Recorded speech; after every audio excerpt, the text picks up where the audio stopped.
Welcome back to our channel. ఇవాళ అయితే మనం సొరకాయతో వడలు చేసేసుకుందాం. సొరకాయతో వడలా అంటున్నారా? అవునండి, మా ఇంట్లో ఎలా చేసినా తినరనమాట. అందుకే మన టాలెంట్ అంతా వాడి సొరకాయతో వడలు చేసేస్తున్నాము.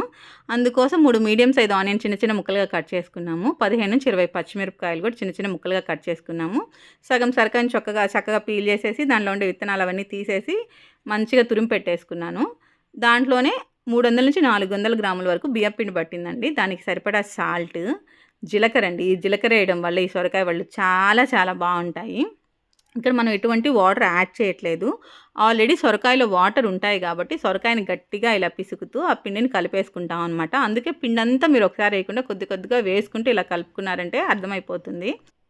మీరు పిండిని ఇలా వడల పిండిలాగా కలుపుకుంటే సరిపోతుంది. మనం మినపవడలు వేస్తాం కదా, ఆ పిండిలాగా కలుపుకుంటే సరిపోతుందనమాట. ఈ కన్సిస్టెన్సీలోనే పిండి ఉండాలి. ఎక్కువ పలుచగా ఉండిందనుకోండి ఆయిల్ ఎక్కువ లాగేస్తుంది.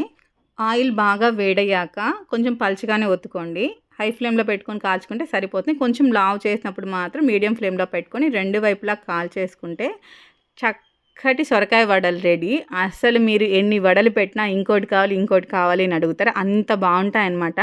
అసలు సొరకాయ వడ అన్న డౌటే రాదు. ఒకసారి ట్రై చేసి చూడండి, చాలా బాగా నచ్చుతుంది.